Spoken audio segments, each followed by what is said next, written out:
গোসল ব্যবসায়ী জুয়েল, তুই আর কত নিচে নামবি? তোর আর কি কি ব্যবসা করার বাকি আছে? ওই যে কদে একটা ব্যবসা আছে না, ওই ব্যবসাটা তুই যেদিন করবি, মার্কেটিংটা কেমনে করবি, খালি আমি ওইটাই চিন্তা করতেছি। তুই কইছিলি আমি গুটি খাই না, আমি আসলে গুটি খাই না। তুই ওই ব্যবসা যদি শুরু করস, আমি তখন তো একটা কিনবো।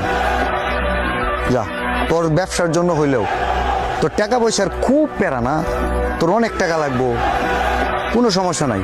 তুই যেদিন গুটির ব্যবসা শুরু করবি, আমি একদিন খামো একটা, জীবনেও খাই নাই। তোর ব্যবসার উন্নতি হোক, তোর ভালোবাসা হইলেও খাবো। তুই যদি বিষ বেচস না, ওইটাও আমি খাবো।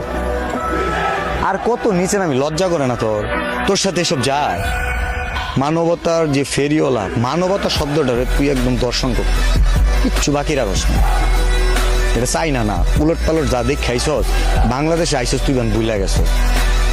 কদিয়া যে ব্যবসাটা আছে, ওইটা তুই শুরু করলেও মার্কেটিং করার আগে একটু চিন্তা করিস, নাহলে কদিয়া